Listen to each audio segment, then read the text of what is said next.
Alright, we're out here tonight burning some hardwood lumber.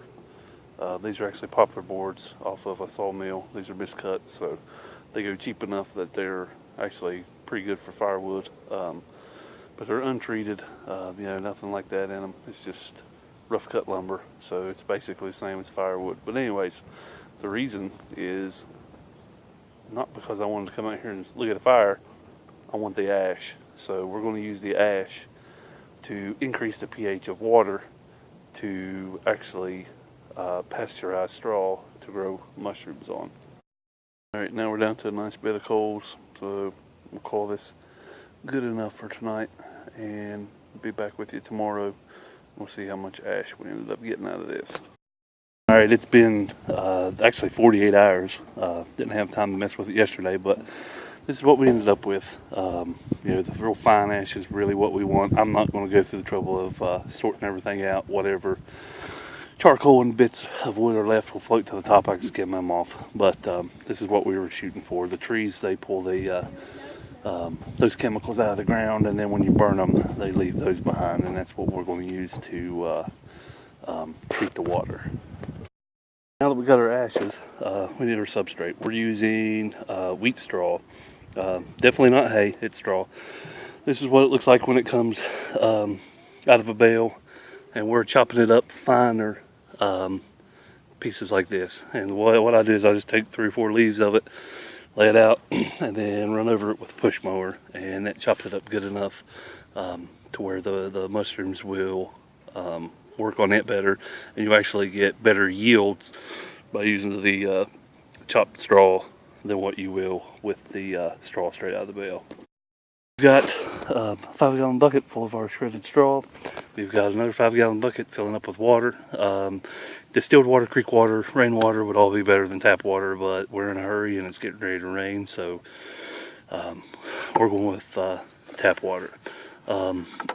So I'm going to mix this separately than the straw because just for the sake of ease. So we're going to take this and then we're going to start adding the wood ash to it, and we'll do several scoops and stir it up, and then we'll test it with litmus paper. Alright, after 3 small scoops with a serving spoon into 5 gallons of water, you can see we're at a pH of around 9. So we're going to add at least 1 more scoop and stir that up and see where we stand. Like I said earlier, you'll get all the charcoal and stuff accumulating at the top. You can toss that out. Now this is a pretty basic, a pretty alkaline mixture. So you kind of need to take a little care when you're messing with this. We did 1 more big scoop there a while ago and tested it, and we were sneaking up on an 11. So we added another couple of scoops. We're going to let it stir or dissolve well, and then we'll be back with 1 more little test. Alright, what we learned was it was easy to jump up to a pH of 9, but it took a little while to get around 11 or 12, and we're in between 11 and 12, so we're going to call that good enough. These little packs of litmus paper, you get them on Amazon, 100 pack of them for a couple bucks, so they're good to have around to make sure that you're accurate when you're doing this. That way you're not, too alkaline or too basic. But all we're going to do now is dump this slurry onto this straw.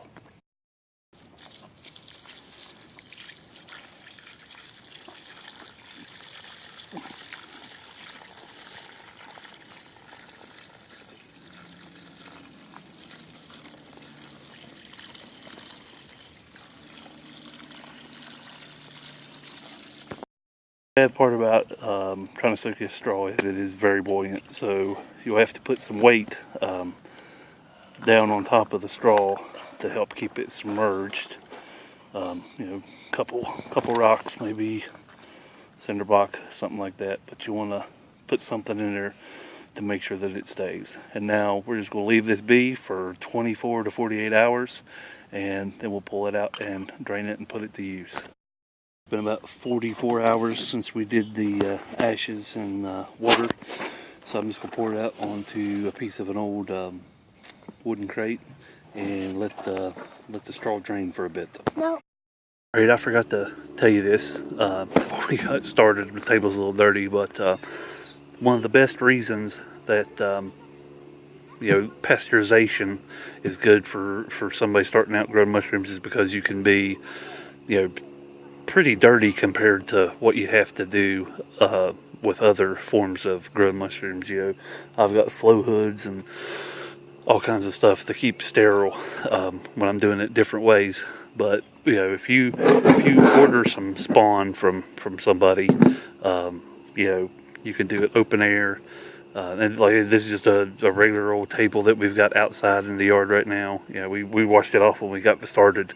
It looks filthy now because we've done run through several batches. Like I said, I forgot before we got started to show you, but that's one of the really good reasons if you're just starting out to try pasteurization. If your straw has drained enough, you'll be able to pick up a handful and squeeze it as hard as you can, and no water will run out. And then it's time to be put to use. So what we're doing is we've got substrate or spawn on wheatberry, and that's what we are using. We're running actually a little thick. This batch is for a large coffee can, and we're putting a whole quart of berries in there just because we have so much. You can probably get by with about half a quart to a coffee can like that. They're just we've drilled them and we put micropore tape over the holes, just kind of help protect that just a little bit while it collonates.